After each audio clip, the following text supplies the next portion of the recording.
like towels. That one moving. Bro, my face is drenched. But we're going to be starting playing about 15 minutes. Let me see. Does everybody have a water? This ended though. What are you waiting for here? Not this road. When does the sun water? This your water. Does this end at noon? Does this end at noon? Ends at noon. I didn't put that in the thing, I'm sorry. Hey, can we get water? We get Yeah, I'm going to go look for the water. Wait, is that Hannah? I'm seeing stuff. Bro! Baking in the sun. It's weird not being necessarily I know, but you can still see them and listen and watch. He's gonna eat up the Count.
I get tired.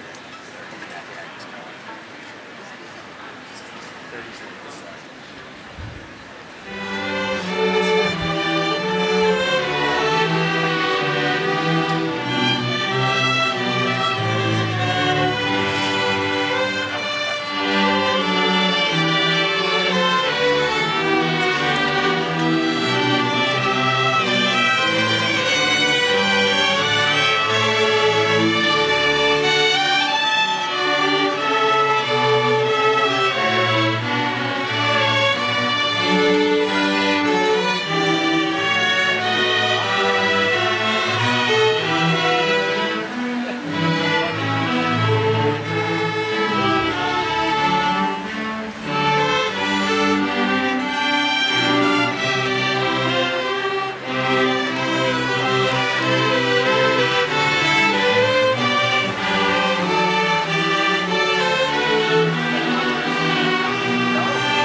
This is the second level. No,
I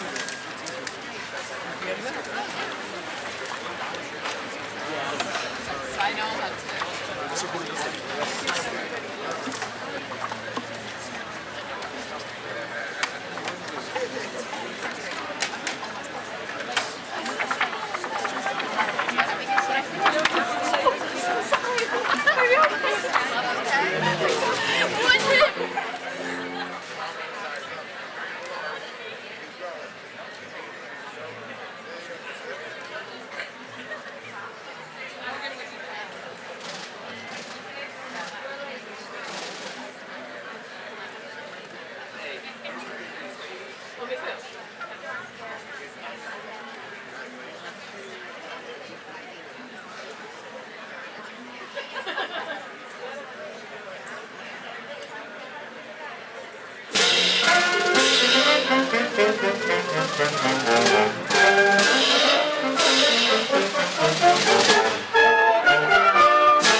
Ladies and gentlemen, Lucas Phillip, this year's upper school student government president, will carry the class of 2024 flag and lead in his classmates. Give him a round of applause.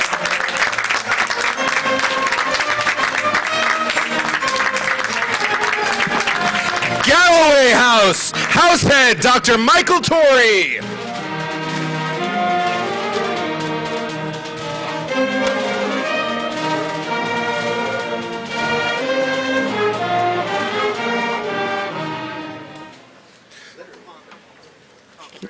Keep going.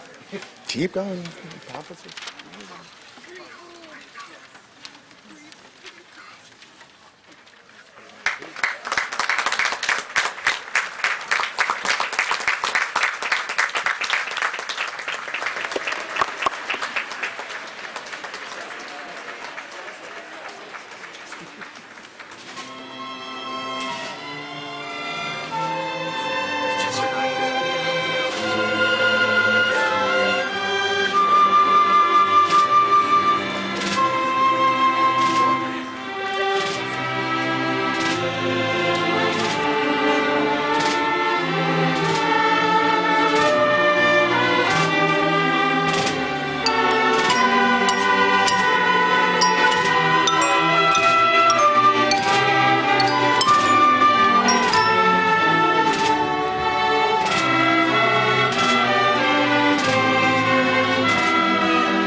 Kershaw House, Househead Matt Dents.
Osborne House, Househead Dr. Adam Wilsman.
Students House, Househead Allison Rader.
Truesdale House, Househead Sarah Krupnik-Ritz.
Washington House, Househead Joe Taylor, class of 2013.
but not least, Alcott-Day House, Househead Peggy Bradley.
Germantown Academy.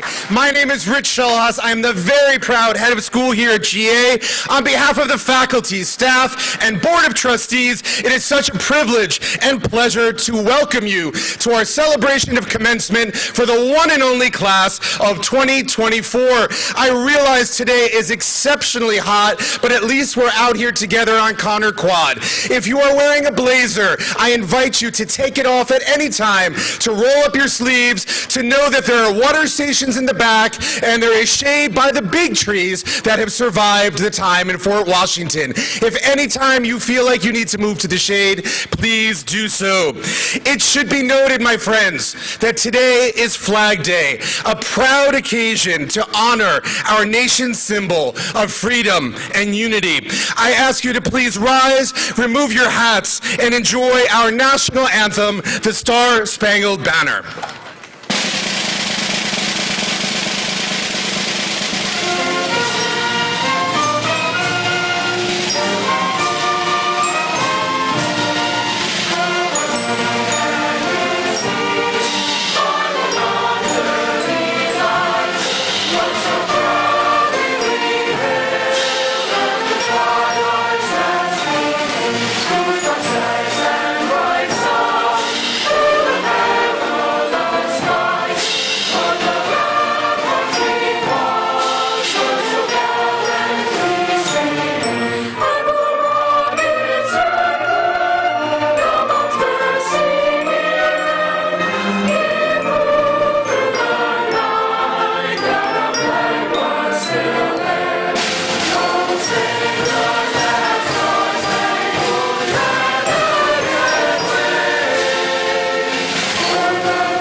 My friends, please be seated and make yourselves comfortable. It is my pleasure to first introduce to you our special guests on the stage. As I call their names, I ask them to please stand and give a wave, and please hold your applause until the end. Michael Jordan, President of the Board of Trustees. Ted Durkin, Class of '89, Trustee and parent of a graduate. Bella Baga, Trustee and parent of a graduate. Beth Swanson, former Trustee and parent of a graduate. Ted Swanson, Trustee and parent parent of a graduate, Jonas Jeswald, head of middle school, Claire McRae, class of '84, president of the Alumni Society Board, Tim Durkin, class of '93, former trustee and parent of a graduate. We have Sue Zepkowski, head of lower school and parent of a graduate, Dr. Vic Montemayor, today's faculty graduation speaker, and Dr. Molly McKean, head of upper school. Please join me in thanking them for their service to GA. All right, splendiferous class of 2024, I would like to jumpstart the advice-giving portion of our program this morning with just a short reflection. As you head out into the world and burst the Fort Washington bubble to embrace life's great adventure, I ask you to take a moment today to consider what you are taking with you from this magnificent place. Obviously, there is hopefully a diploma right up here with your name on it, so there is at least that.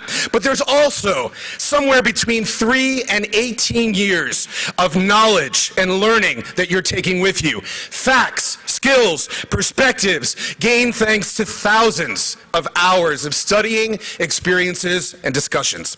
You'll take those with you as prized possessions to wield like a mighty sword of brilliance in college and well beyond the next 4 years.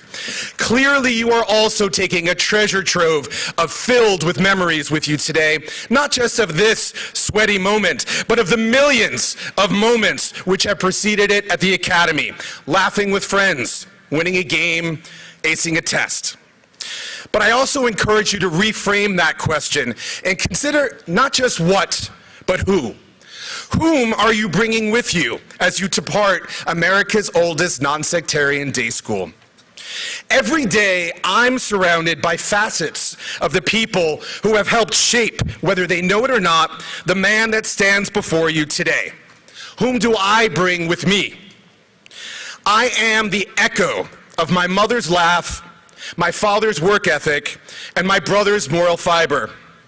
I channel the gifts of my high school French, German, and English teachers. Their spirit imbues every single class I teach. I grow from the legacies, both positive and negative, of my own high school classmates from so many years ago. The lifelong friends who still today love me unconditionally, and the cadre of tormentors whose own pain I can finally begin to grapple with as I discover the beautiful, unique shapes among the scars that I hold and hide well. So who will accompany you on your journey forth? As important, I want you to consider whose future will you be an indelible part of? Because you will be, whether you know it or not. Maybe you're the student who helped a teacher to see things a different way. The leader who an underclassman wants to emulate more than anything. The volunteer who smiled at just the right moment to help someone find hope when they needed it most. So, my friends, focus on the who, not just the what. Be grateful for those whose undeniable impact will transform every step you take once you leave this beautiful quad today. And remember, please remember, your own individual power to be the unforgettable who for someone else. Thank you very much.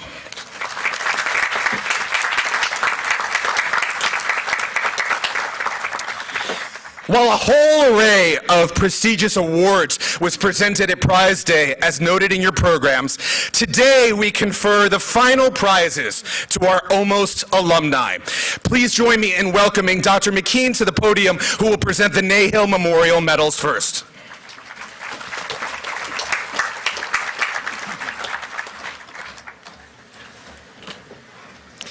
The Nahill Memorial Medal was established in 1964 by the class of 1960 in memory of their president, George Gregory Nahill.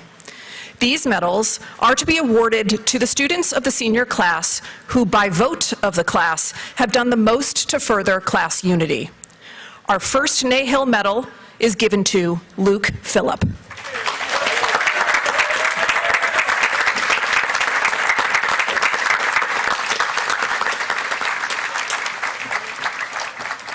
He's not here yet.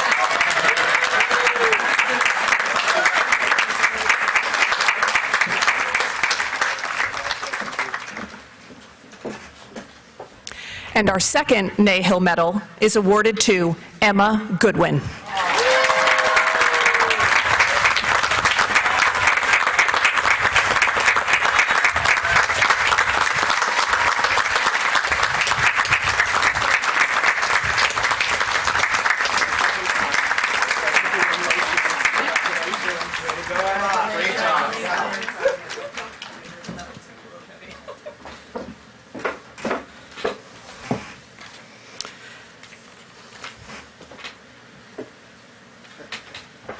This one involves a large spoon.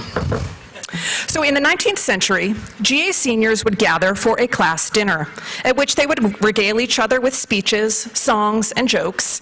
Prizes were awarded for academic excellence, and one lucky student received a large wooden spoon. And this spoon was a special prize awarded to the senior who did the most to nourish other students through kindness and character. On this happy day, 2 centuries later, the Academy hereby acknowledges one senior's kindness and good character, and I'm sure we could not think of a person more richly deserving than this year's winner. She is the person who has led our community with unfailing care and generosity, the ultimate of servant leaders. Please let us honor the ever thoughtful Isabella Casey.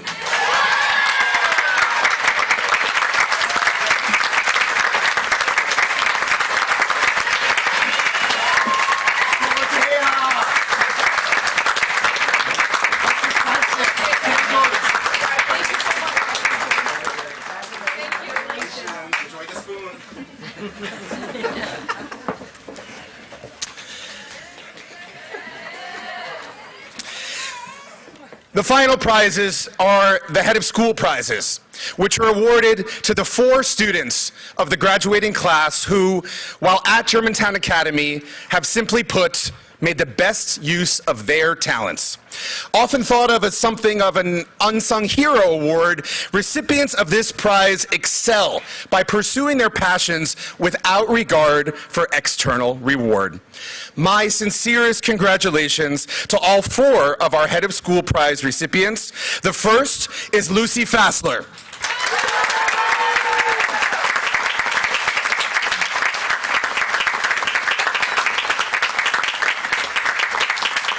She has a long way to go. You have to keep talking.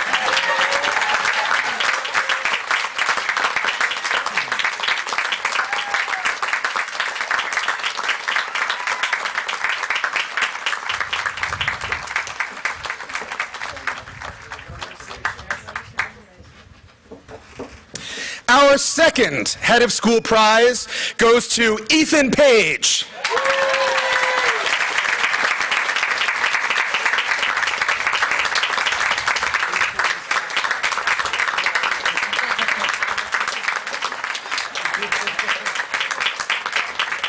An Eagle Scout knows to put on his blazer.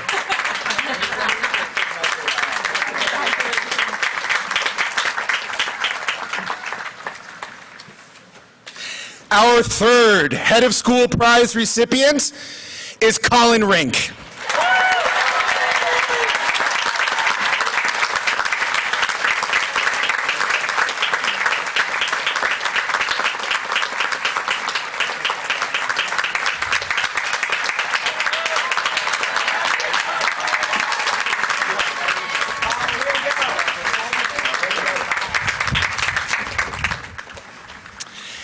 And our fourth and final Head of School Prize goes to Tatiana King.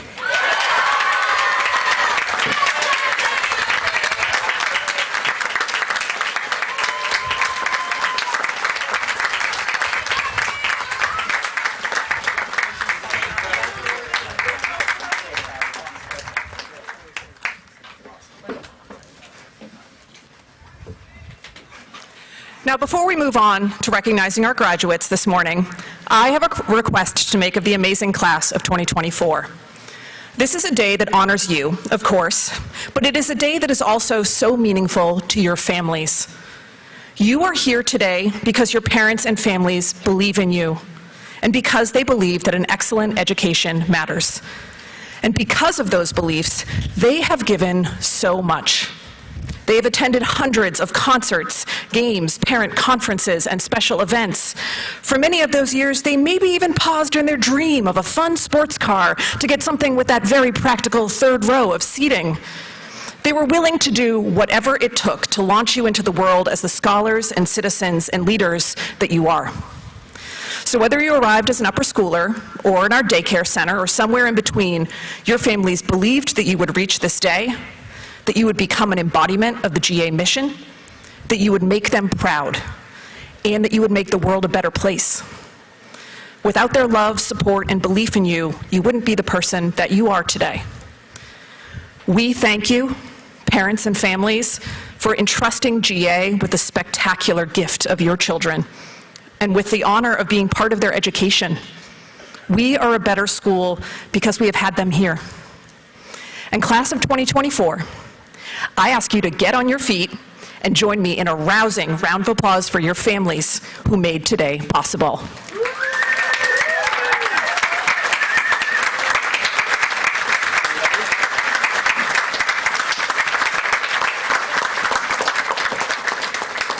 You may be seated, my friends. The absolute highlight of every GA commencement, the true non-sectarian promised land, is the official conferring of diplomas. As per GA tradition, we will graduate by house. Your diplomas, students, are inscribed by the Germantown Academy faculty and Board of Trustees, and they're signed by Michael H. Jordan, President of the Board of Trustees. So, families and friends, I need you to put aside any notions you may have about fancy formal private school graduations and just cheer your hearts out. You only graduate from high school once, so we're going to practice. Imagine the person you love most in the world is standing up here getting a diploma they fought for many years. What's it going to sound like? You can even stand, it can even be louder than that. So let's make the use of our voices and let us celebrate every single patriot. Class of 2024, I hope that today's graduates will walk proudly in the footsteps of the generations of GA alums who've come before you and received their diplomas on this very same quad. Hold your heads high, live the mission, and please stay connected to the school that loves you. It is now my distinct pleasure to introduce our Gallowegians. Will the Galloway House please rise and prepare to receive your diplomas?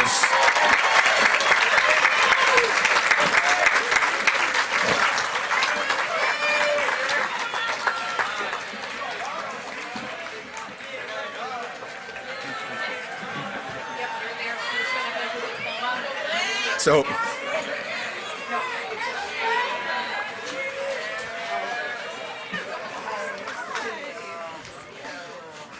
Bella, you're first.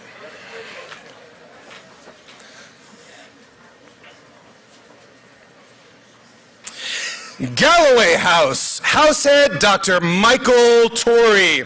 And we start off with Ajit Singh Baga, Prefect Lifer.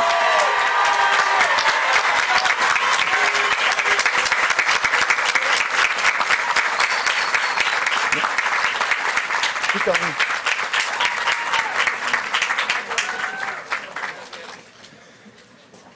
Next up, Blake J. Brown, Prefect.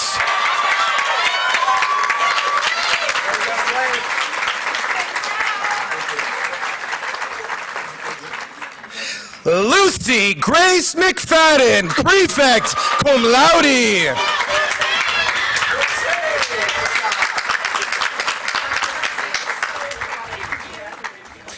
Selena Bagchi.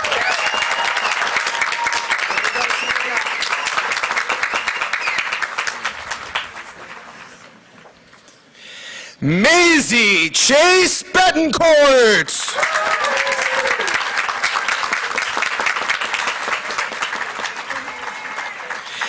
Emma Alexandra Engel.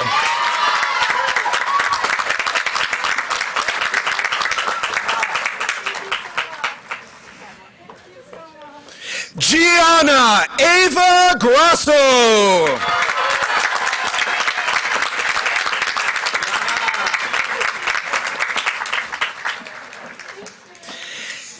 Bradley Yeager Harbert.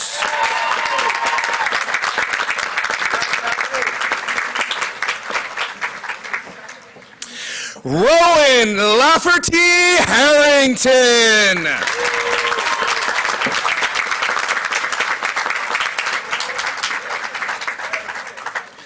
Jonah M. Hunt.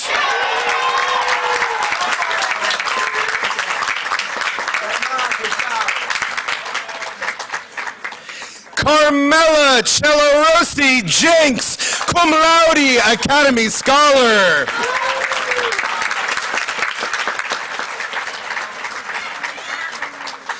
Samantha Eleni Kostakos, cum laude.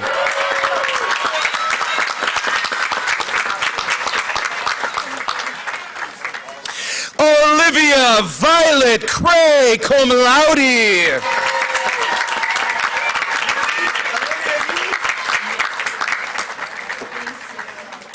Jordan Benjamin Lee.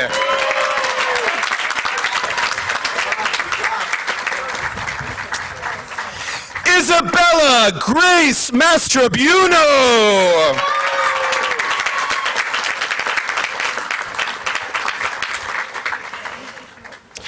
Armin James Meinstein Leifer.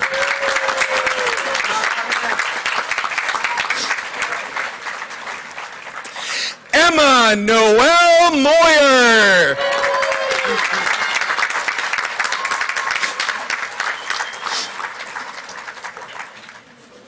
Lee Charles Noble.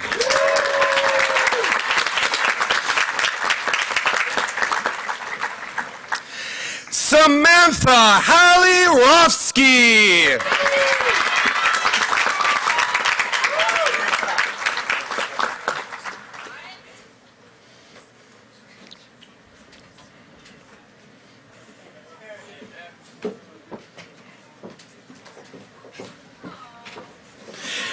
Ryan Edward Zepkowski.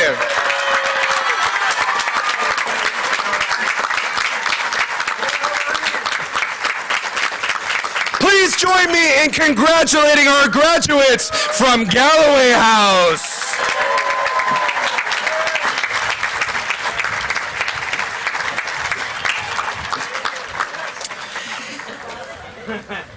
And now, elected with enthusiasm by his peers from the class of 2024 to speak on their behalf is Andre Vava, who has been at GA since first grade. Welcome, Andre.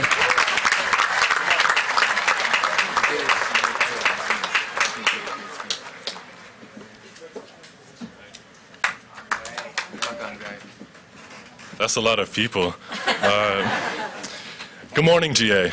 Good morning. My name is Andre Vava, and I want to thank the students for giving me the honor of speaking at our graduation today. Some of you may remember that I also had the privilege of speaking at our lower school and middle school graduations as well. Unfortunately, I am no wiser than I was back then. So since I can't promise I can impart any type of wisdom on you all today, I figured I should stick to talking about the journey that brought me here, because it's what I know best. Over the course of my life, there have been two people who have influenced me the most. There's my older brother, Marius, and my cousin, Mihai. My brother, on one hand, is basically just a slightly older and not too much wiser version of myself, meaning that our whole lives we've been the source of constant headaches for our family, so I think that's a subject for another day. But ever since I was a little kid, I always wanted to be like my cousin, Mihai. Growing up, I heard countless stories at the dinner table about him, from the time he beat my uncle in chess using a robot he made in lower school, to when he represented Romania in the International Olympiad in Informatics with 2 gold medals and a silver medal as just a high schooler, to the day that he graduated at the top of his class at MIT. These are the types of stories that make me feel so proud just to be able to say that I'm his cousin. They made me think that one day I might be able to be just like him. Almost exactly 12 years ago, sitting on the stairs of my house with my parents and my brother, I got the news that Mihai had passed away at 29 years old after a battle with a brain tumor. In all the confusion and the pain I had felt on that day, I remember telling myself that I no longer had a choice. I had to be like Mihai. From now on, it was my responsibility to finish what he started. The problem with expectations like this is that things never really seem to go to plan. All of a sudden, I started asking myself a million questions whenever anything went wrong, like where would I be if I hadn't gotten injured my freshman season of track? Or what if I hadn't gotten sick the week before my auditions? And did I really have to get into that car crash right outside of school in front of everybody? Well, it turns out that every step backwards, no matter how small, starts feeling like failure when your goal was perfection. And maybe it's just me, but my unrealistic expectations continued as I was going into high school, when I definitely had the wrong picture of what things were supposed to be like. All I really remember from freshman and sophomore years was lunches in the field house and being strangely paranoid about shaking hands with my boys. Needless to say, this was a pretty sad time. I was starting to feel like those Zac Efron movies had been lying to me all along. But even today, a lot of you probably have something in mind that you wish had never happened in high school. Whether that's a friend you had to part ways with, a game when you didn't give it your all, a test you really should have studied for but just didn't anyways. How about that 2-week break in the spring of our 8th grade year when I was convinced I'd soon be back to hangouts in school with my friends? Well, I was mistaken. Turns out that some things do go wrong.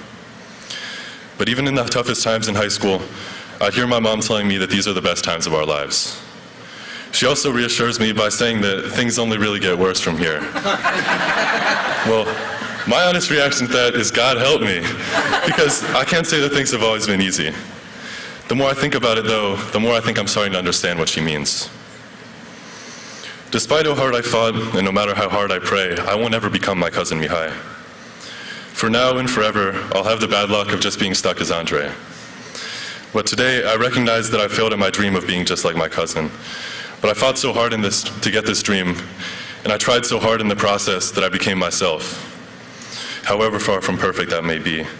And as much as I wish I could change the past, I don't take it for granted that today I can be proud of myself for who these challenges have made me, that I know Mihai would be proud of who I've become. Looking around, I can tell that there are some people who will get teary eyes at the thought of high school coming to an end, and many others of you who can't wait for me to finish this speech so you can get the hell out of here. But regardless of how you might feel right now, it's very likely that high school was far from perfect for any of you. The reason we'll someday look back on the highest of highs and the lowest of lows with just fondness is because they'll one day make us into the people that we were always meant to become. Because we are forever the products of every single moment and every single day of this. Because moments like this wouldn't feel so good if they didn't cost so much.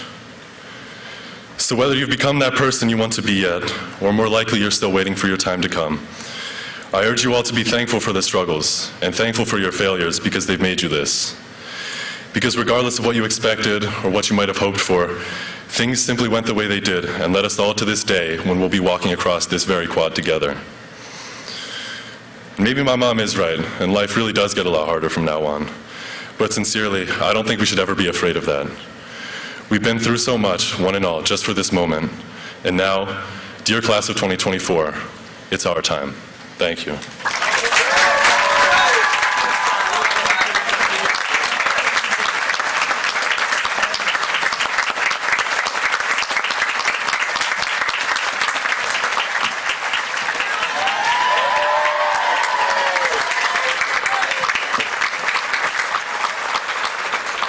Tell me he's not the perfect combination of wisdom and the best deep resonant voice you have ever heard. All right, friends, please rise and prepare to receive your diplomas. Kershaw House.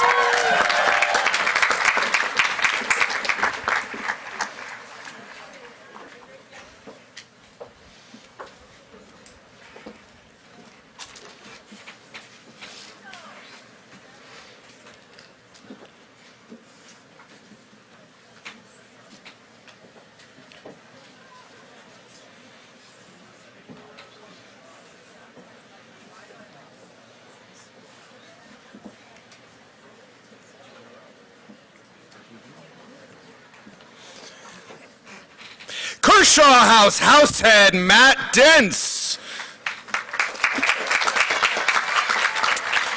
First up, we have Joshua Donovan Bouchard, prefect cum laude.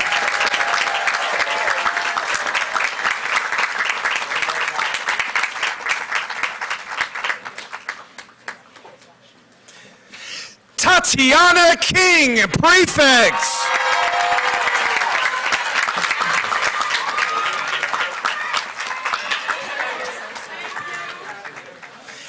Emma Jane Merrill, Prefect, Lifer.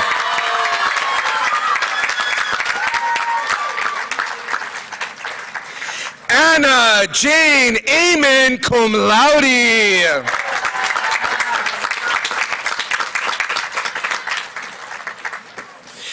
Gabriella Colucci.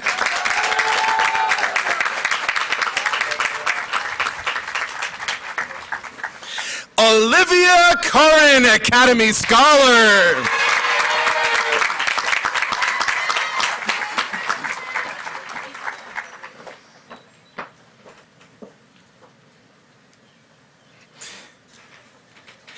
Anthony James DeFranco, Lifer, Cum Laude, Academy Scholar.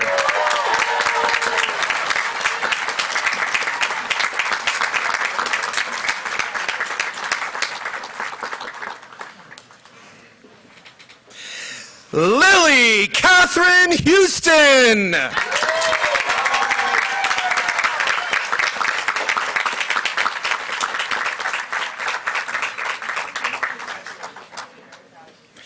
Rachel Faye Kevinson.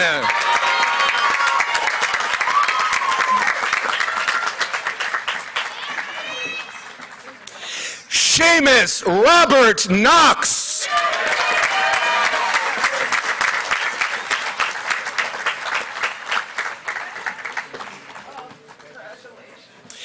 Anthony Lara.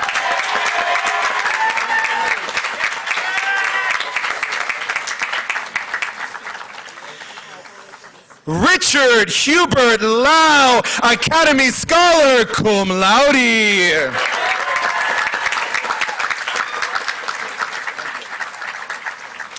Jeff Denali Nisman, Lifer.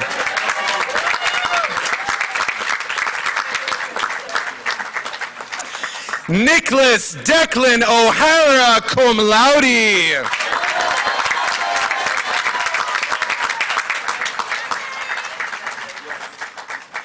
Grace Rose Peterson.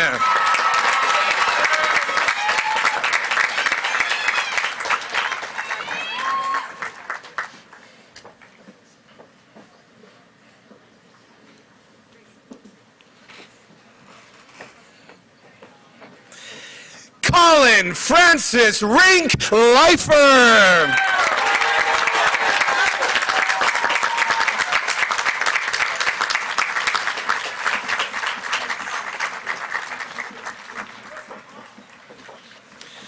Brian Joseph Santangelo.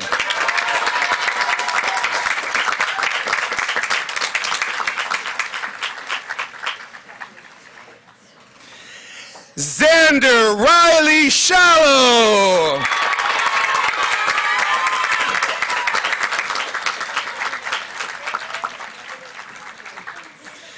Lucia Francis Miguel, Academy Scholar.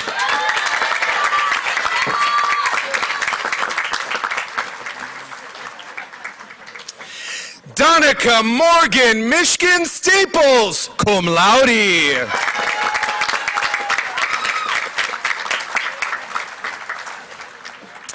Aiden Michael Trabosh.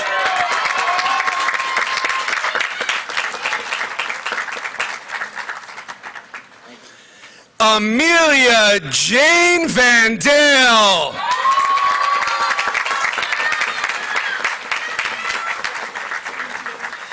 A final round of applause, please, for Kershaw House.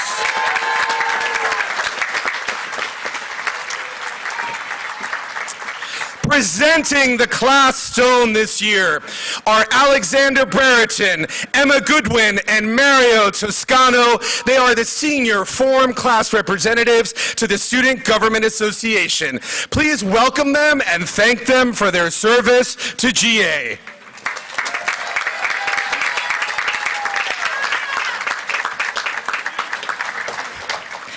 Each year, the graduating class of Germantown Academy designs a stone that represents their legacy. GA classes originally planted ivy and presenting a stone, both providing a permanent testament and living memorial of each respective class. Selected by a vote of our peers, this year's class stone was designed by Sophie Goodridge and will hang in the Alumni Walk.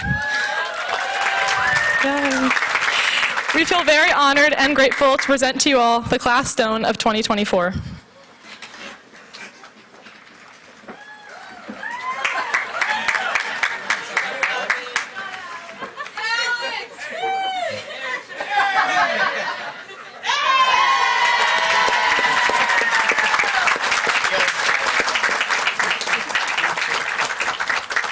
From reunions and alumni events to donor contributions, I'd like to take a moment to thank everyone who has supported us along our way. Our families, friends, and of course incredible faculty at GA. We couldn't have reached this milestone without you. This year, we also continue the tradition of giving back to GA through Senior Giving Week. With significant participation of our class contributing to the annual fund, we are proud to demonstrate our commitment to supporting future patriots. These gifts are genuine tokens of our appreciation for all GA has given us. Partnered with Class Stone and everything we have accomplished here, we hope that these gifts build our legacy and help future students thrive. As we honor and remember the GA mission, the class of 2024 also commits to sharing and living this mission in our lives away from campus. We carry forward the values and lessons we've learned at GA, confident they'll guide us down the right path. And lastly, we would like to thank our fellow graduates. We have navigated challenges, celebrated successes, and simply grown together. Our class stone is a symbol of our collective journey and achievements. Congratulations to each and every one of you, for we have finally made it. And I'm beyond excited to see what the future holds for all of us. Thank you.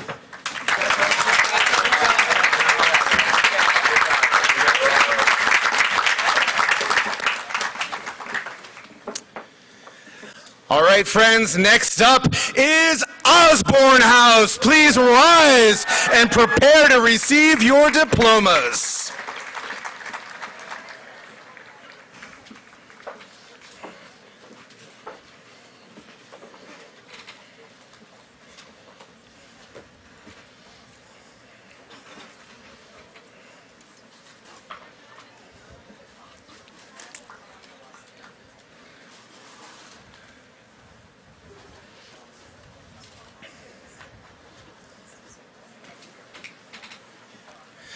Osborne House, Househead Dr. Adam Wilsman. First up, Sophie San Goodridge, Prefect.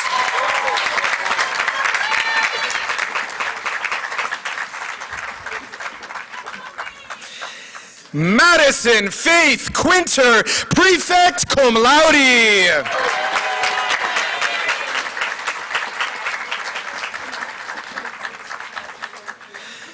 Andre Victor Vava, Prefect Cum Laude.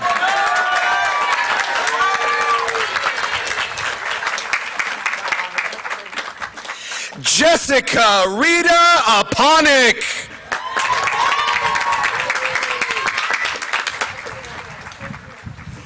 Zara Bott.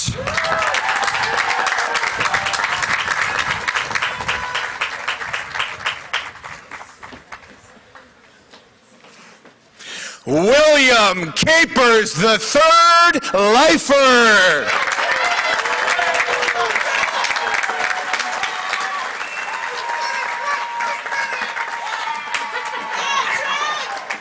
Alexandra Marie Della Franzia.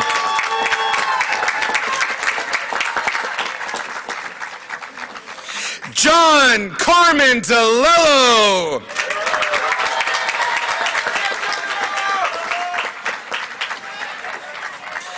Chase Howard Goldor.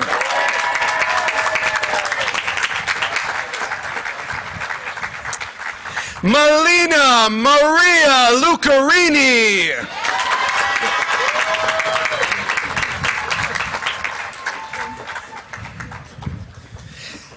Franklin Francis Lynch.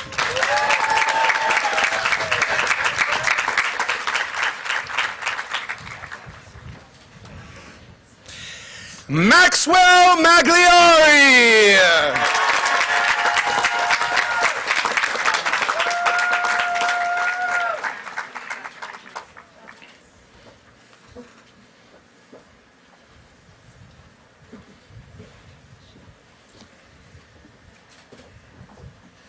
Liam Richardson Harris Leifer.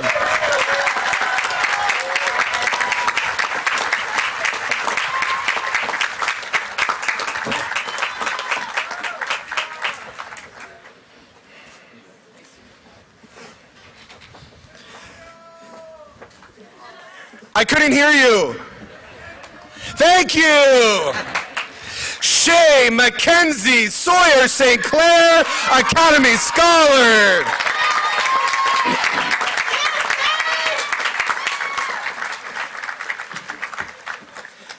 Jared Morris Smith.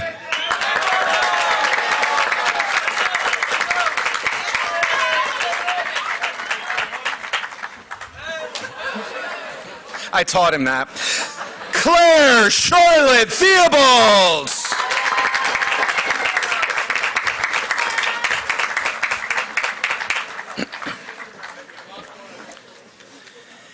Aiden Christian von Zubin.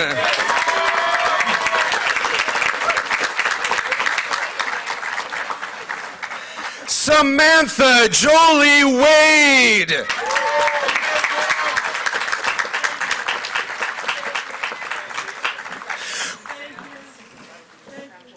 Please share some love with our graduates from Osborne House.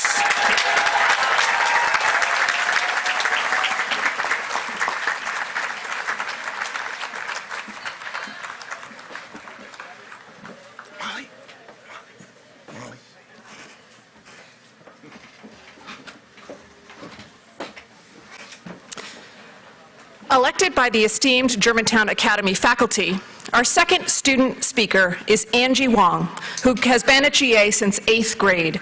Please welcome Angie to the podium.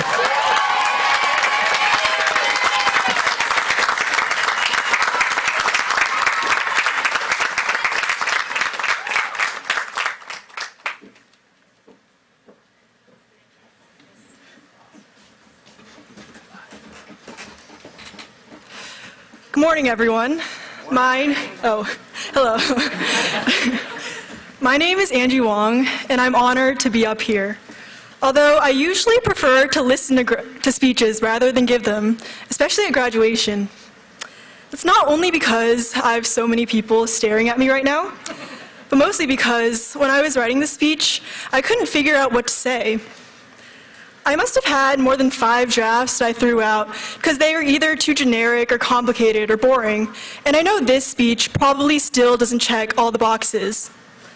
But nonetheless, I'm still really excited about it because I get to share with you one of the few life stories I actually have that I can tell, as well as something I've learned from it about what success really means to me.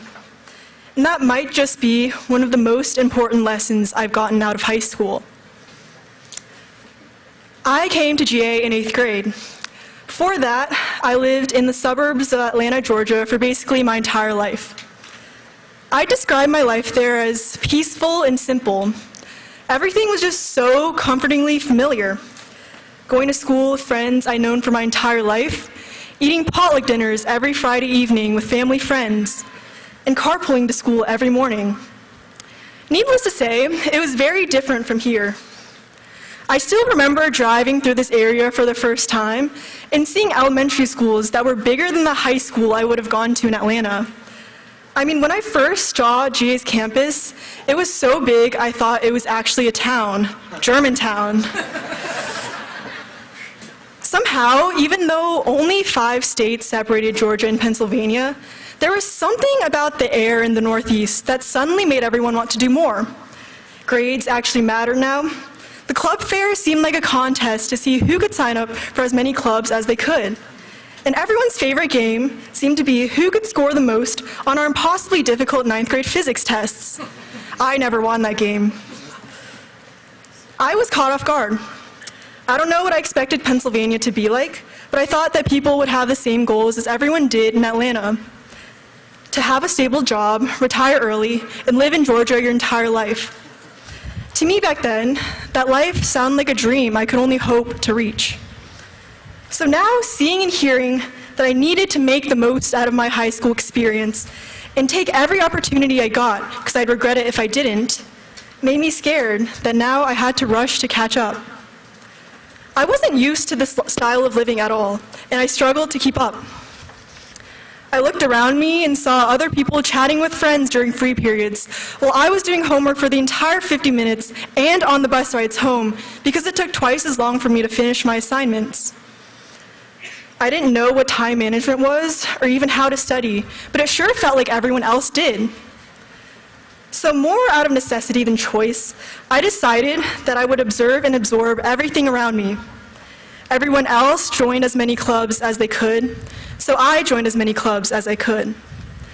Everyone else took honors classes, so I took honors classes. Long story short, it worked. I did everything right. I got good grades, was very involved in clubs, and had some activities outside of school too. I was also awarded with all the awards and accolades because of it. It didn't matter that having all these things only felt good in those first few moments and nothing beyond. And it also didn't matter that my focus on academics but strain on other facets of my life. Because high school ended up being so busy that I just kept riding that wave, and it worked out for me. It wasn't until around a month ago, after senior exams, AP exams, and all the other activities that marked the end of my high school career, that I finally had the time to just lay in bed and reflect. But where there should have been a warm bubble of pride at all I'd done in the past 4 years, instead there was a flat numbness inside. This was honestly a surprise to me, and it was also kind of a problem. I was finally here at the summit, the end of high school. This was something I'd been working for the past 4 years to reach, and I'd also done so pretty successfully according to other people, but it didn't feel that way to me. I don't even know what I expected to happen once I reached this point. Maybe I thought all my problems would fade away and I'd be happy forever or something like that, but of course it never did. I couldn't help but go, that's it? For the first time in my high school career, I felt betrayed by the promise of happiness and fulfillment that academic achievement should have brought me according to everyone around me. I somehow felt that I'd wasted the last 4 years of my life, pouring my heart into something that only kept me chasing after the next goal over and over again, in the hopes of attaining some vague notion of success. It was that realization that made something inside me click. What did success even mean? That got me thinking. Maybe I was a great student in high school, but I only worked hard because other people said that would bring me happiness. That obviously wasn't success, but then what was? I thought of my college process. To the dismay of my parents and some of my peers, I didn't choose a quote-unquote elite college, but instead am taking a gap year to learn more about myself and the world before going to a school that I feel suits me so much more. That, to me, is one step closer to success, because I've chosen a path that feels purposeful to me, not just because other people think so. Maybe you are the best one on your sports team, but you only work hard in practices because you're afraid of other people catching up to you. That's not success. But maybe you're not the best one on your sports team, yet you still work just as hard because you want to grow and improve. That is success. Maybe you switch majors only because all your friends say that'll make you the most money in the future. That's not success, though it might be in the traditional sense. Or maybe you switch majors 3 times in a year, but find one that you truly love. That is success. I hope this message is encouraging, that there is so much more beyond status and accomplishments that will give you a happy life. I'm not saying to not care about your goals and achievements at all, but rather to think about the reason why you're doing these things. because that will determine whether you'll actually feel successful or not at the end. No matter if you're a senior or an adult, I hope you realize that your life matters too much to live for reasons that aren't true to you. Because you have the power to choose to live your life meaningfully by listening to yourself. I'm grateful it only took 4 years instead of my entire life to discover that my definition of success lay not in what I was involved in or what I achieved, but why I did so. That right there is the single most important lesson I've learned from my years at GA, and I'm humbled to have been able to share it with you today. Now, I'd like to take a moment to sincerely thank the people who have made high school meaningful for not only me, but all of us students sitting here today. First, to all the families here, thank you for sacrificing time, love, and a lot of money to allow us to even go to the school and make it this far. To our administrators, cleaning staff, and all our non-teaching staff, thank you for being the backbone of our community and for working behind the scenes to help us have a safe and healthy experience here.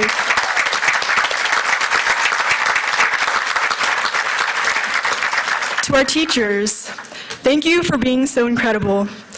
I'm sure I can speak on behalf of every student here when I say that there's been at least one teacher who has supported us, listened to us, made us feel special, has just been our friend. You know who you are and which students you've impacted for life. Finally, of course, let's not forget to thank ourselves, the class of 2024, for finishing high school and doing so with pride and enthusiasm. I'll always remember the great times we've had. Thank you.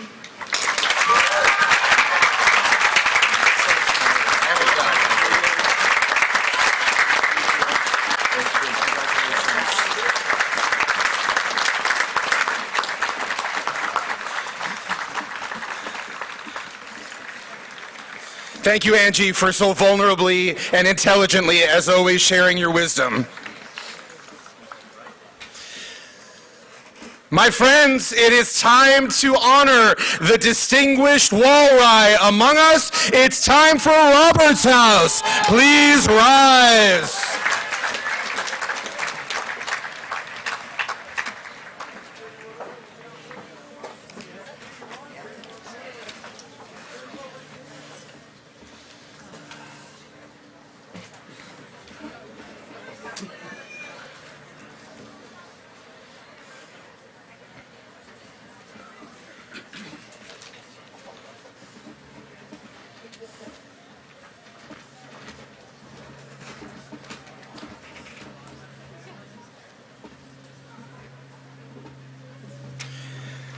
Robert's House, Househead Allison Rader.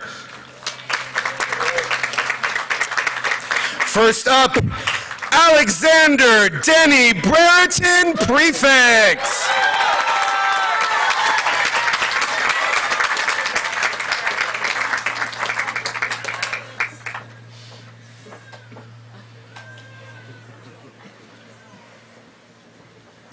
Claire Carol Durkin Leifer.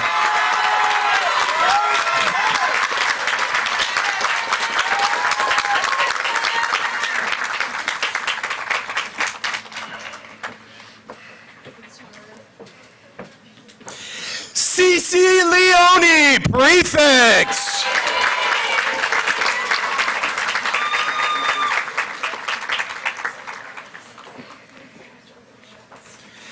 Maggie Rose Borick.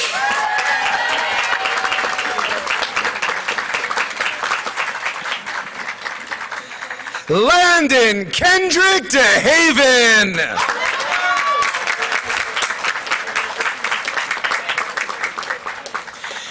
Johnny DeMassey.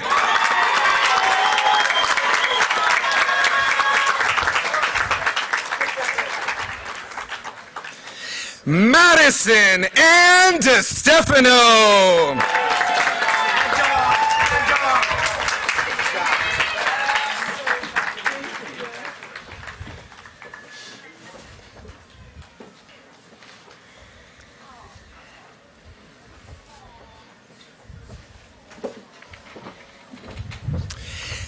Emily Kincaid Goodwin, lifer, cum laude.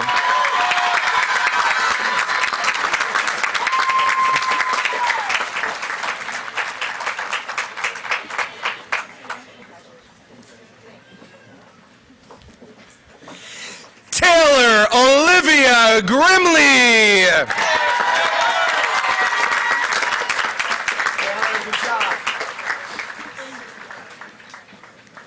Marguerite K. Morrissey.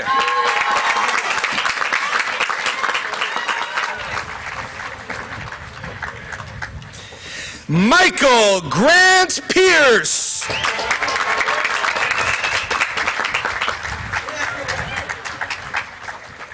Richard John Podolka III.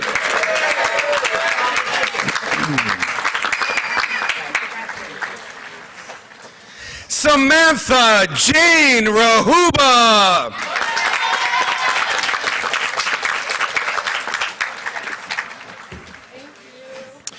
Carter Mark Radamicki.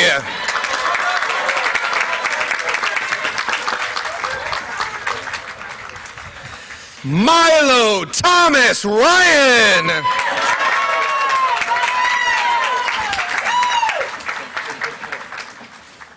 Elizabeth Quinn Scheid, cum laude.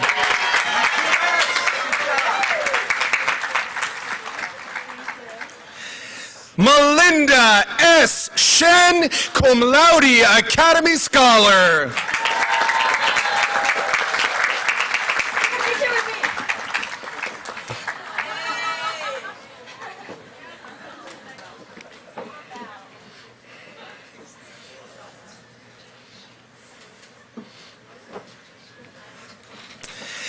Abigail Ann Swanson, lifer.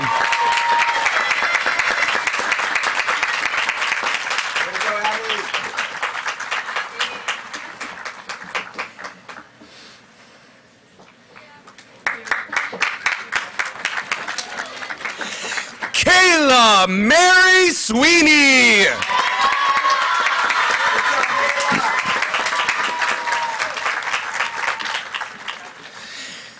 Angie K. Wong, cum laude, Academy Scholar.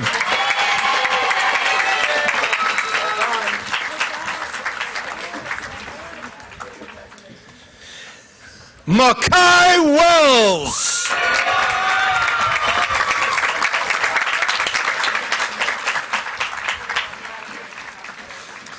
Luke Cooper Zaki, lifer.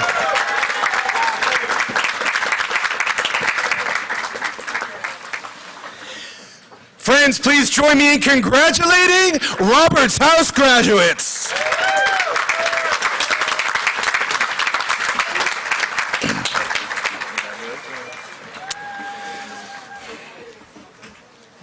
Since 2015, this dynamic, fascinating, talented teacher has graced the hallways of our upper school, bookending the upper school experience with two of the most complex courses we offer, Honors Physics and AP Physics C.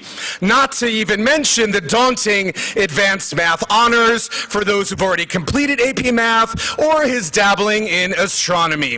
One should expect nothing less of a teacher who conquered a quarter-century work as a university physics professor and was a published medical physics author before returning home to sunny Fort Washington, and whose latest book in medical physics just came out last week. As someone personally who literally fled the country before my senior year of high school so as not to have to even attempt physics, I admire this teacher's intellectual dazzle almost as much as I cherish his ability to connect deeply with students and alums alike.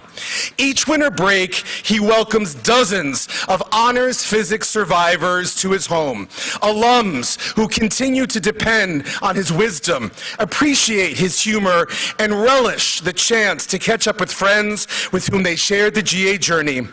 There is no doubt that this man is absolutely one of the who that so many students will bring with them after they graduate. This teacher knows and cares about each of them as captivating individuals. It takes one to know one. Please join me in welcoming to the podium Dr. Vic Montemayor.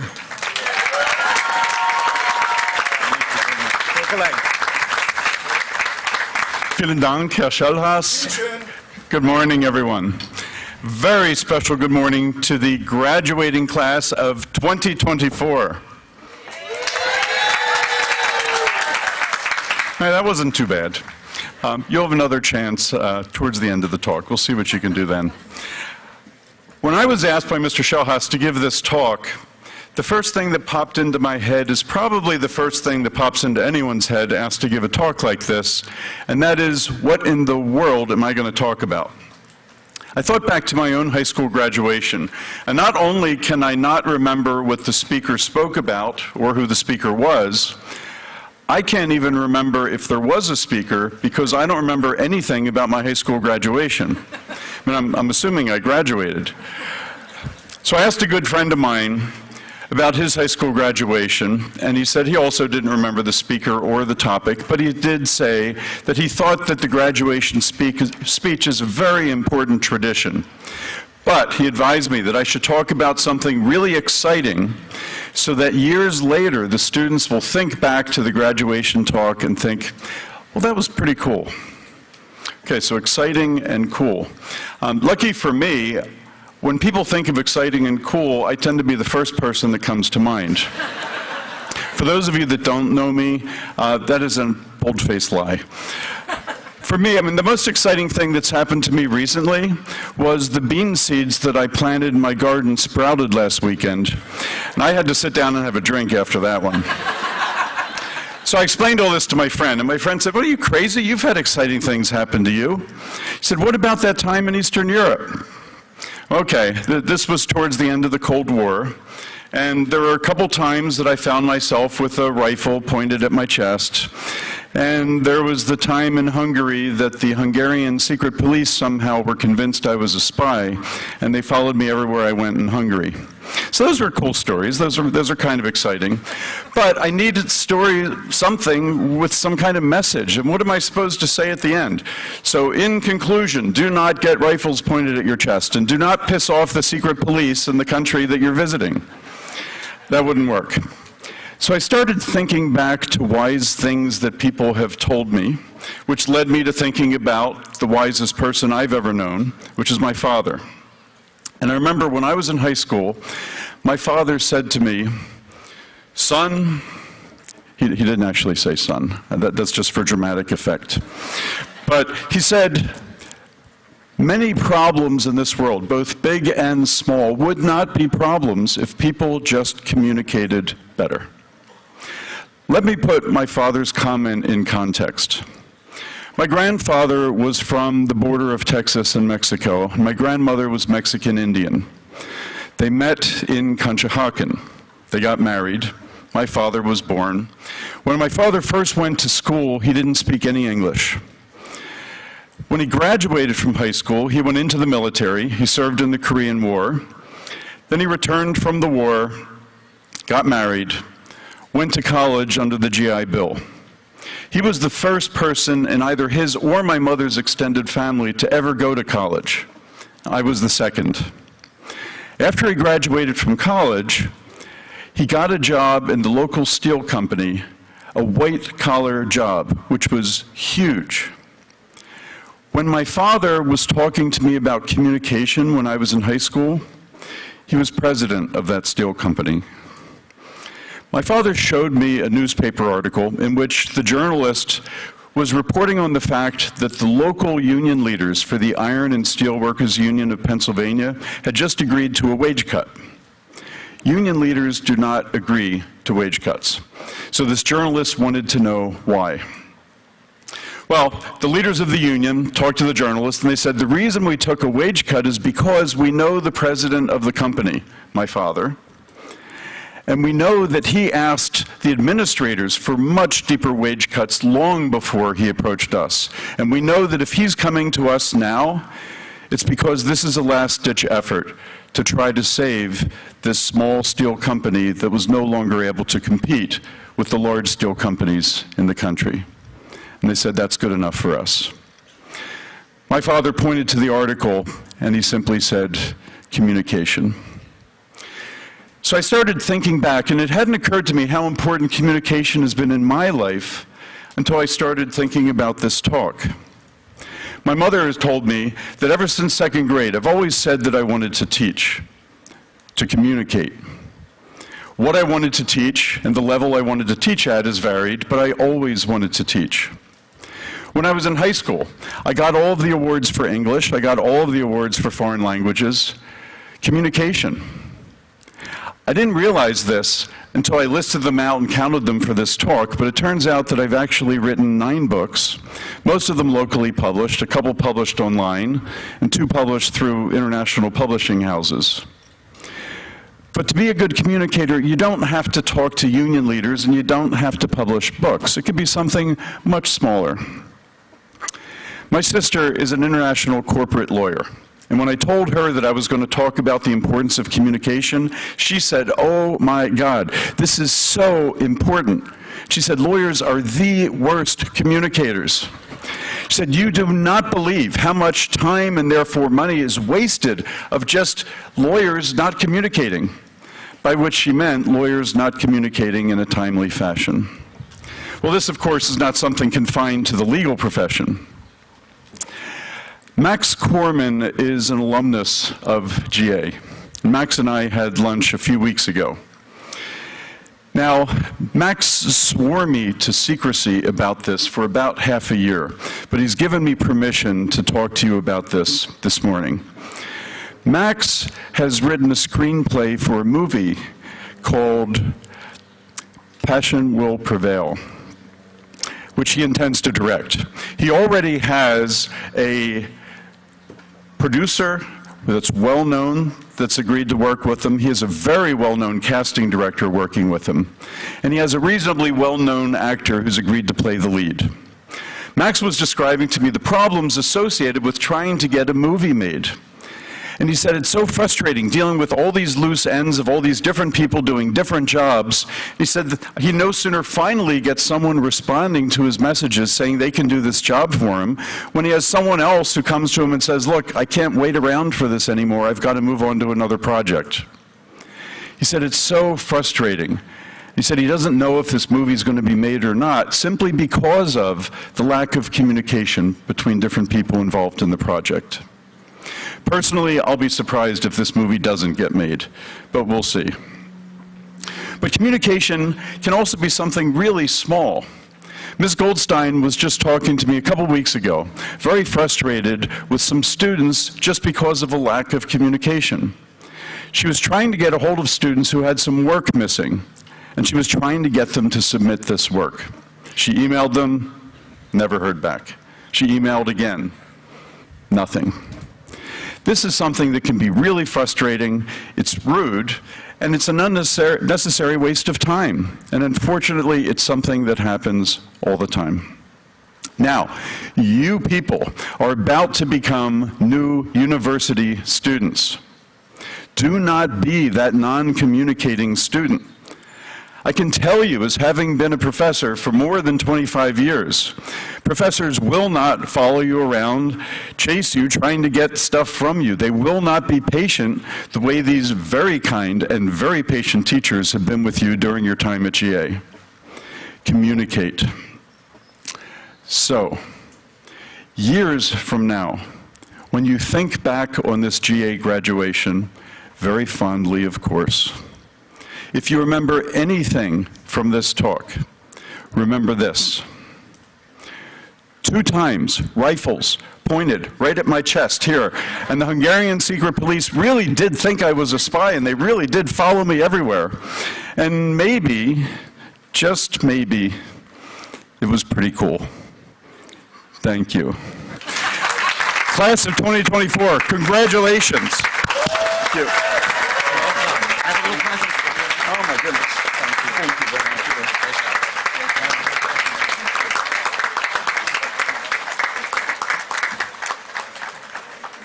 Oh, Truesdale House, it is your time in the sun. Please rise and prepare to receive your diplomas.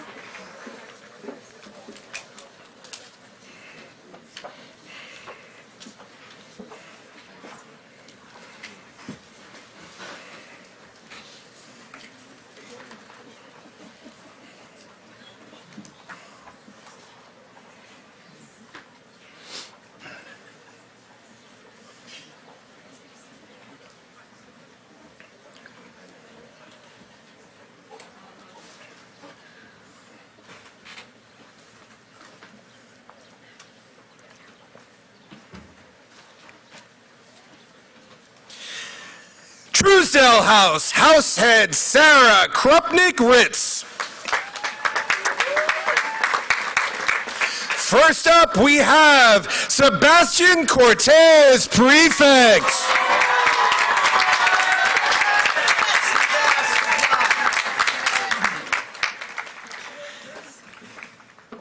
Caitlin Gail Picorni, Prefect Lifer.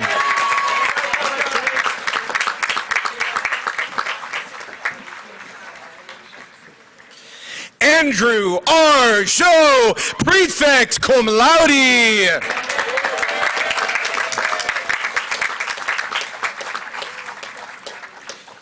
Rania Aladad, Academy Scholar.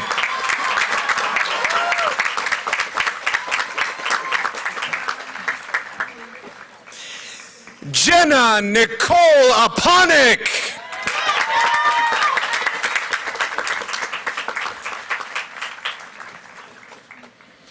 Nate Ming Chang.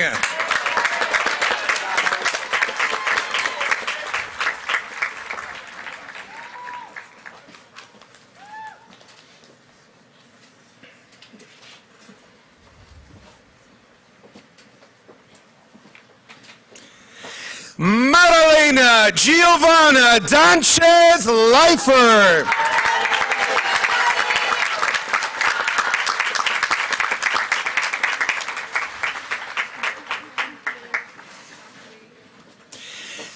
Giada Angeline Ipoldo.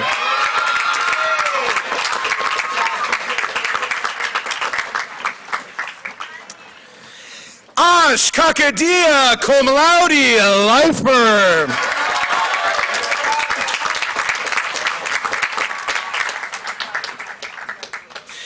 Justin Maxwell Kemp.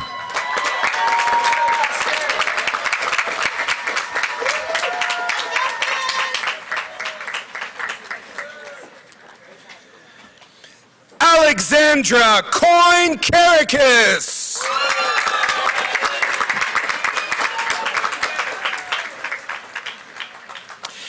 Gertie Lee Lafferty.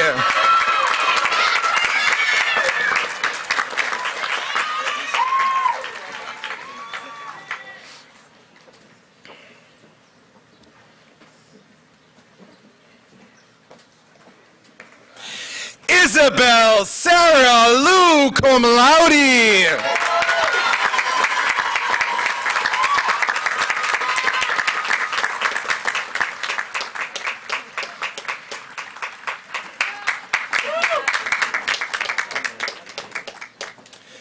Caitlin Christine Lozano.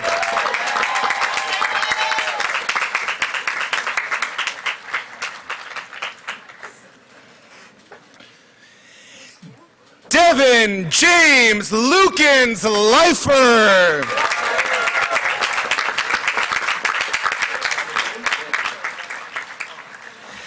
Caitlin Ann Luviano Cum Laude.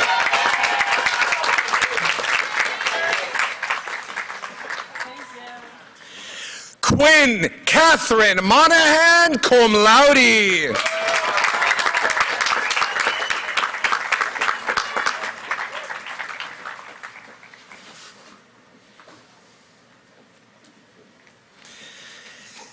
Claire Elizabeth Murray Leifer.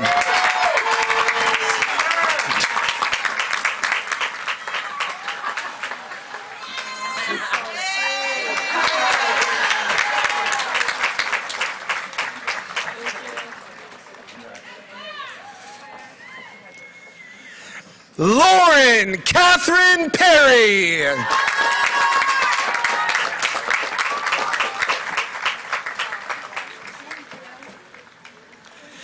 Lucas Kieran Phillip, cum laude.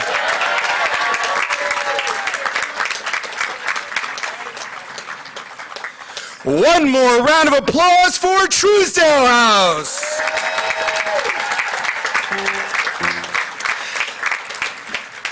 Little Creek will now be performed by members of the Germantown Academy Choirs under the direction of Frank Van Atta. To my right, please give them a round of applause.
Something inside you never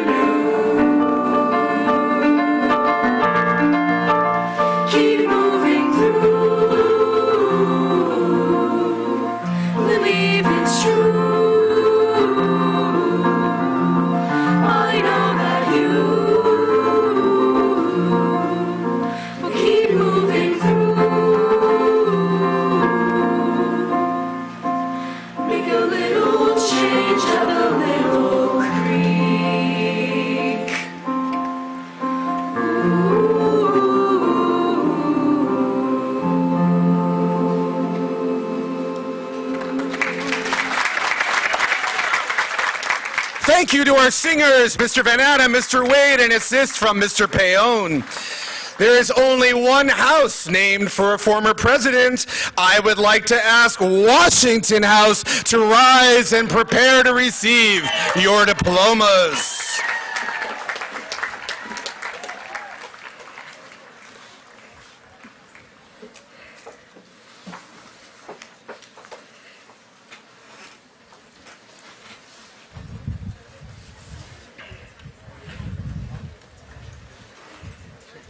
There's a breeze. Hold on to it.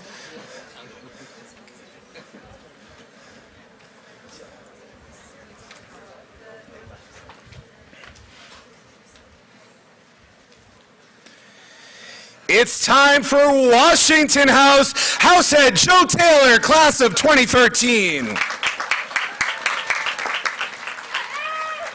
Without her giant spoon, it's Isabella Erin Casey, prefect.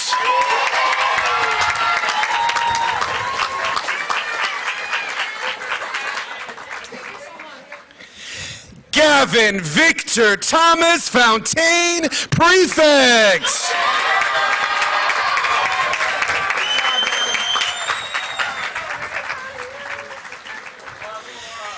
Gabrielle Gia Gallman, prefect Lifer.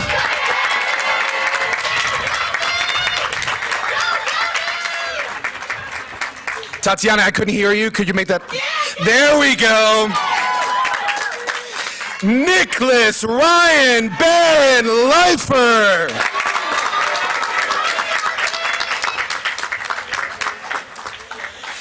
Christopher David Di Placido.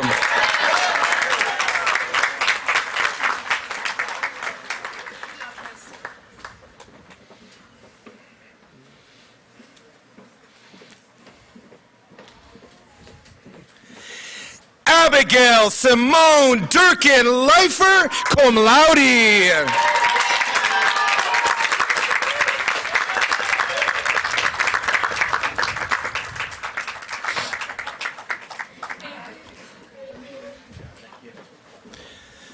Marissa Eve Fortunato.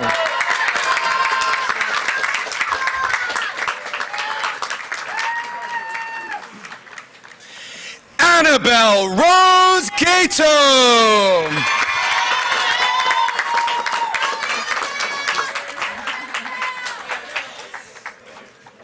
Taryn Kaista.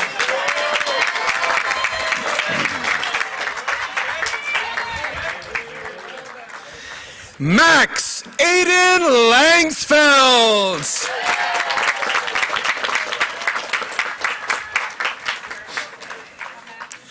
Elaine Lee, cum laude.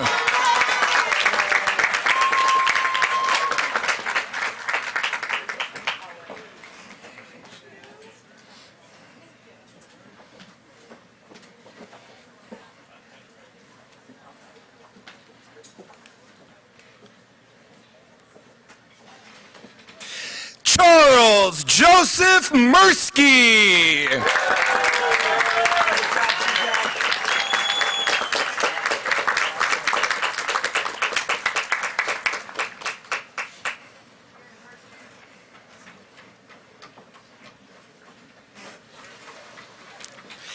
Kayla Elizabeth Mullen.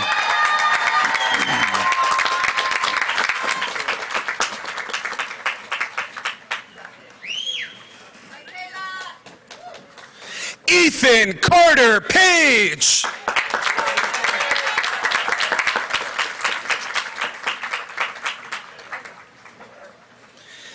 Jessica Christina Picarello.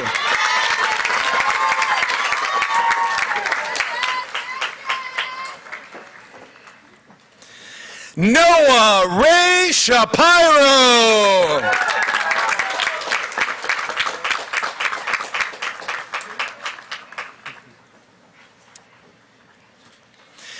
Daniel Shin.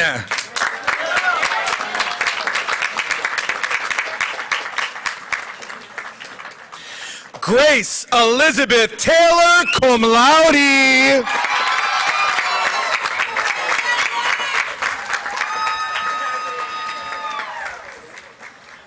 Mario Andreas Toscano.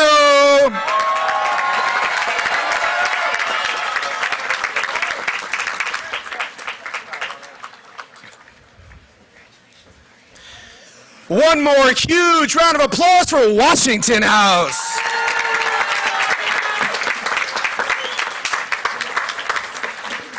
Claire McCrae, class of 1984, who is the president of GA's Alumni Society Board, will now induct new members into the class of 1760, our honorary alumni class. Please welcome Claire to the podium.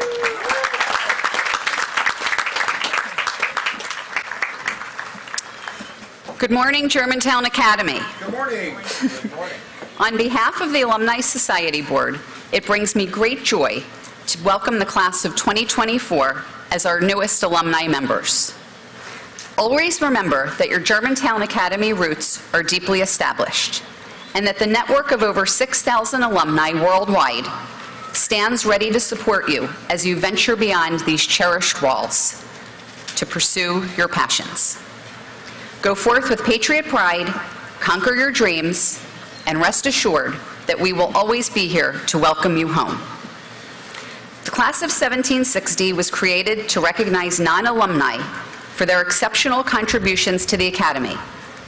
1760 inductees are selected by the Alumni Society Board after careful review of numerous nominations. They exemplify, model, and live GA's mission to the fullest. Their demonstration of compassion, confidence, collaboration, independence, and honor enriches the GA community and sets the standards for others to follow. It is my honor and privilege to welcome 3 new members to the class of 1760. Our first inductee has been described as an integral thread in the GA fabric. She is one of GA's doers, but it is not only what she does, but how she does it. She guides, probes, directs, and inspires with a light touch that puts every student at ease. She is an unsung hero to the shy and quiet student, whose voice can often be lost. Consistently, when asked to write about their most effective teacher, students cite her ability to empathize, draw them out, appreciate their strengths, and address their challenges. She has a unique ability to see and extract her students' best selves on a daily basis. Upper school students regularly return to touch base with their favorite teacher. Her passion for literature and writing is perfectly balanced with her deep regard for her students, whom she nurtures into avid readers and guides in finding their literary voices. She reminds us, when students share their writing, they are sharing a part of their heart and soul. She has served many roles in her 27 years at GA, all with detail and efficiency. Whether taking extra care with class preparation, co-chairing a curriculum planning committee, organizing a class trip, or facilitating the middle school literary magazine, she does it all with a smile, a laugh, and a sense of humor, which spreads joy to all. In this final year of her most pivotal role, being a mom to a GA student, she earns the distinction of becoming an honorary alum, just as her daughter also achieves alumni status. Please join me in welcoming Sarah Goodwin to the class of 1760.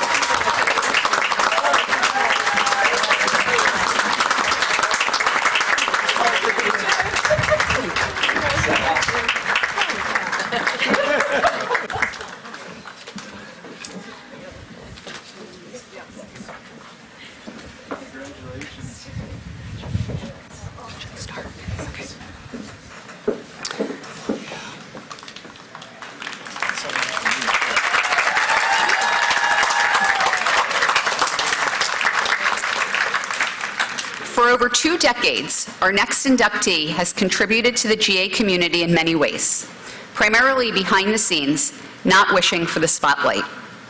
She is described as sharp-witted, trustworthy, and approachable. She possesses a wonderful sense of humor and effortlessly simplifies complex issues with kindness and patience. Always ready with a listening ear and sound advice, she dedicates her talents and time to the betterment of the Academy. This trustee began as a GA parent in 2004, taking on various parent roles, and has served on the board since 2015. As chair of the Finance Committee, her stewardship has been nothing short of extraordinary, earning accolades for her attention to every line item in the budget. Under her guidance, GA's financial standing is stronger than it has been in 264 years.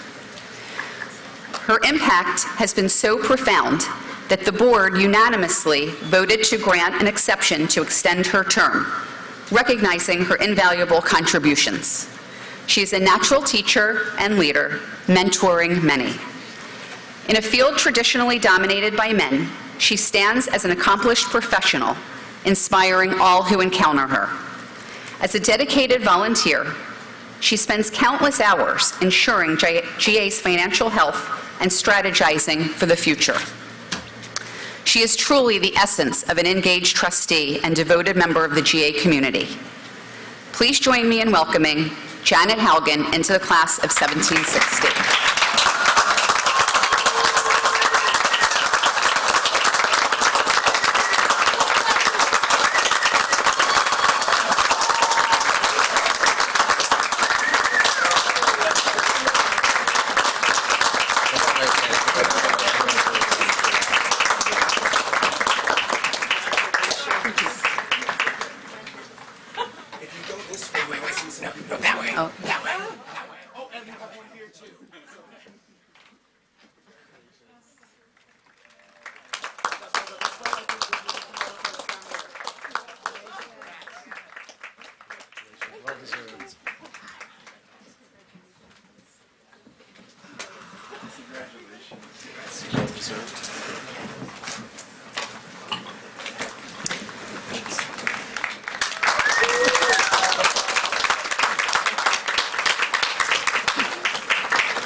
Our final inductee is everywhere all the time, consistently described by colleagues as warm, caring, charismatic, energetic, generous, encouraging, thoughtful, patient, and flexible. He is hailed as the nicest man you'll ever meet and a true cheerleader for all things GA. He is an unwavering supporter at every game and event, both on campus and beyond, always showcasing his patriot pride. As a teacher, he thinks deeply about his craft and takes great satisfaction in GA being a physics-first school. His passion for science is palpable and serves as a pivotal force of energy in making physics accessible to apprehensive freshmen. Beyond his role as a science educator, he serves as the environmental conscience of GA, leading AP Environmental Science and the GA Environmental Awareness Club. He advocates for campus-wide sustainability efforts, promoting everyone on campus to reduce, reuse, and recycle in all aspects of school life. He routinely shows the many small ways we can make a difference in the world, and he lives by those words. Without his dedication, GA's crew program wouldn't exist. He is the wind beneath its wings and serves as the backbone of the team, coaching, repairing boats, managing the boathouse, and recruiting rowers. His inclusive approach welcomes every rower, regardless of experience, with patience, kindness, and care. For over 20 years, no amount of work stops this man from doing what needs to be done. He gives of himself selflessly to ensure others always have what they need. Please welcome Dick O'Hearn to the class of 1760.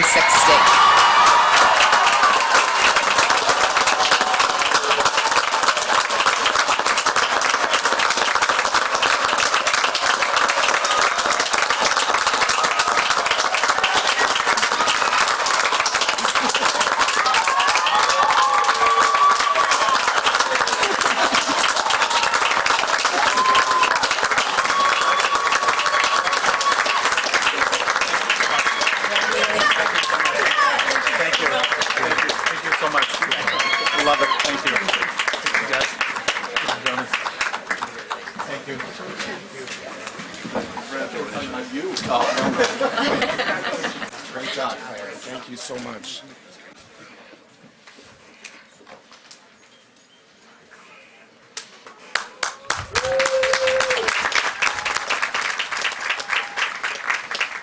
What a privilege to have the three of you in the class of 1760. Congratulations.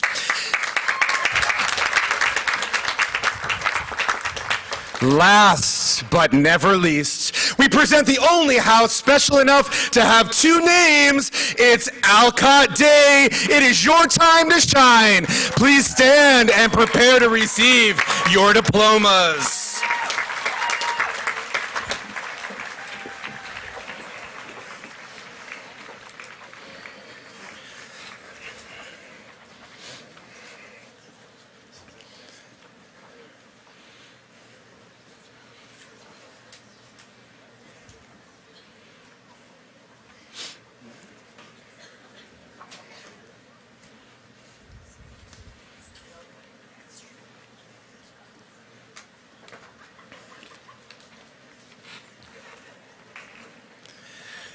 Presenting Alcott-Day House, Househead Peggy Bradley. Brianna Haley Geist, Prefects.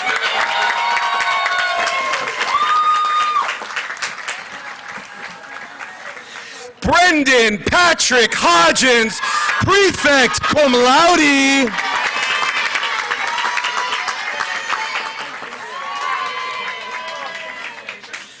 Cooper Francis Paul, Prefects.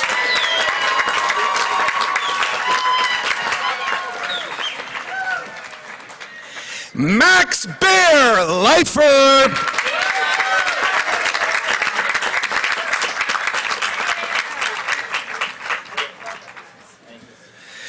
Malika Batra.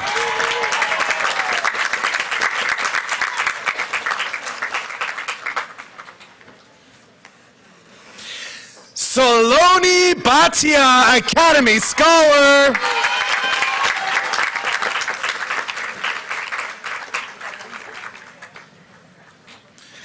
Sarah Grace Chesna Corin.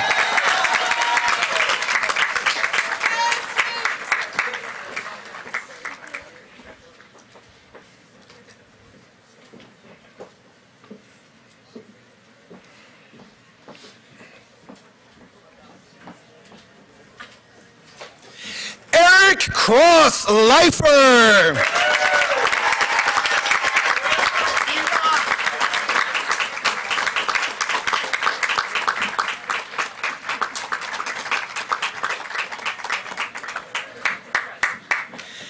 In absentia, Landon and Dariano.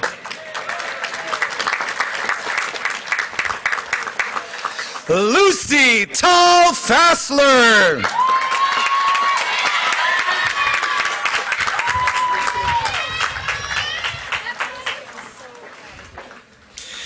William Rainey Harper Irons, Lifer Cum Laude.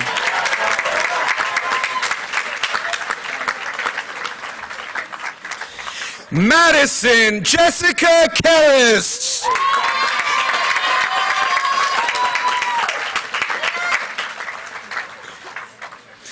Eva Kranak, Cum Laude.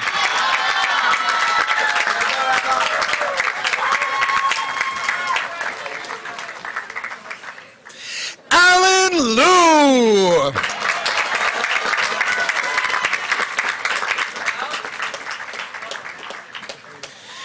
Patricia Galoni.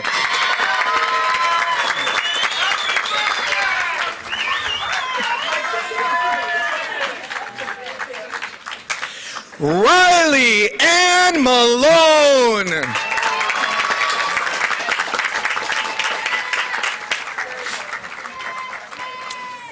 Emily Isabel Marks.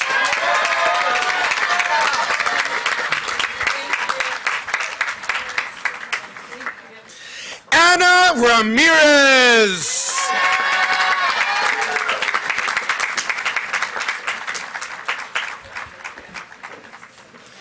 Meredith Rizzi.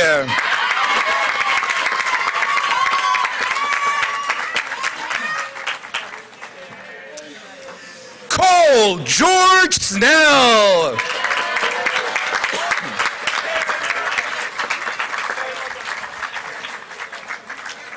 And someone has to be last. Welcome to the podium, Jinghao Zhang.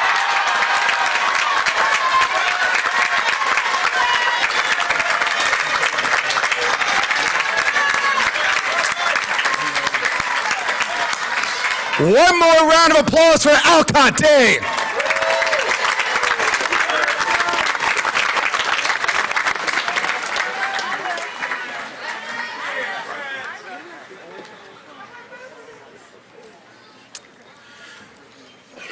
Friends, without further ado, it is my pleasure to finally present to you now our newest alumni, the Germantown Academy class of 2024.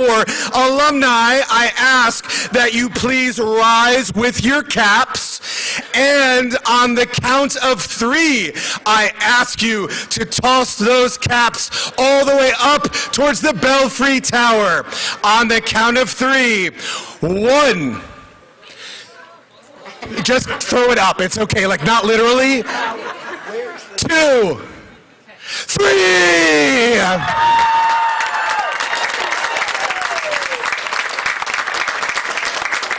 Friends, I ask you.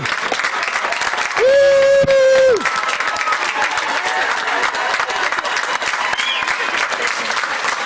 Please rise as we sing the Germantown Academy alma mater. Everyone, please rise.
Everybody, please take a seat.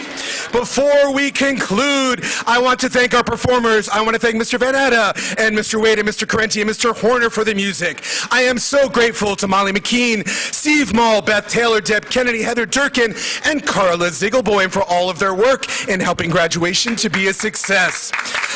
Many, many thanks to Dan Houston, Greg Keenan, Will Mason, and everyone from GA Facilities and Maintenance and Security for spending dozens of hours in preparation. Please join me in thanking them. The biggest gift you can give to our maintenance team is just taking all the things with you. Once the recessional music begins, faculty will recess first so that they may greet our graduates all around the quad. After the faculty have finished lining up, we will begin the official tolling of the Belfry Bell to honor our esteemed alumni from the class of 2024. Househeads will lead you graduates to the quad, where you will be congratulated by every teacher from pre-K through 12. Parents and families and guests, I ask that you hold your places until the class of 2024 has recessed. Graduates, please stay in place until your househead leads you out after the faculty. Everyone assembled, I'm sorry it was so hot. You came out and you cheered, and I'm so grateful for that. Thank you for being at GA to celebrate the one and only class of 2024. Go forth and make the world a better place. Let the recessional music begin. Faculty up, here we go.